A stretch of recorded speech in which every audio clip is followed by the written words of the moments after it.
This isn't what you'd usually catch somebody wearing on a farm. But that's because this, what you're seeing here, isn't exactly the traditional cow. What this happens to be is a bioreactor. And this bioreactor here is creating the exact same milk proteins that a cow produces, which means that this machine is very likely the cow of the future. Sounds confusing? There's a sound logic behind turning this into this. If we look at what mankind has been doing for centuries, is utilizing cows as bioreactors. And frankly, and as an engineer, they're not very good bioreactors. In fact, if I would design this system and show my boss as an engineer, he would fire me right on the spot. Welcome to Imagindairy, the Israeli food tech firm looking to replace cows with machines.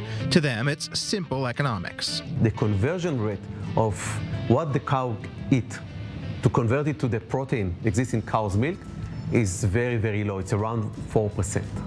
While in our case, the conversion rate is almost 100%. Not just a matter of market efficiencies. The buzzword of the year is sustainability, and traditional dairy has come under very heavy regulatory scrutiny for both land use and carbon emissions, something Imagindairy says they can solve. You can use much less water, around 99% less water, 99% land, 97% less carbon emission.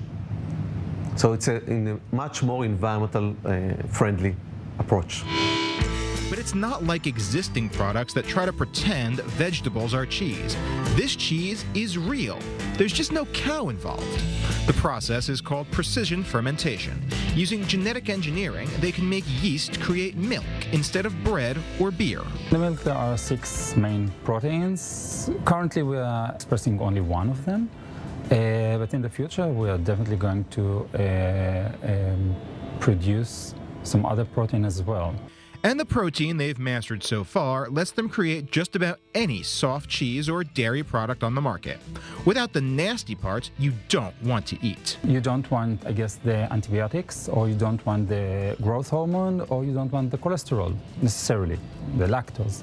So we can pick and choose and mix it with the target protein to create the actual food that we want. But just how does it compare?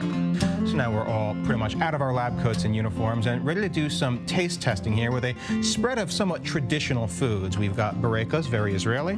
We got some blintzes, and of course we got the bread and the spread.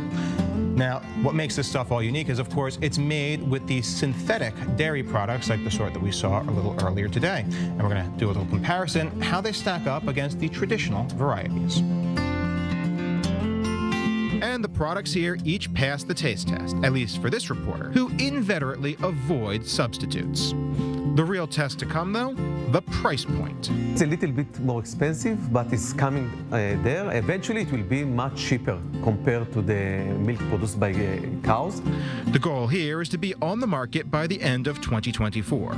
A few last regulatory paperwork hurdles to clear, and from there, competition with the trillion-dollar global dairy industry. Move over. There's a new cheese in town.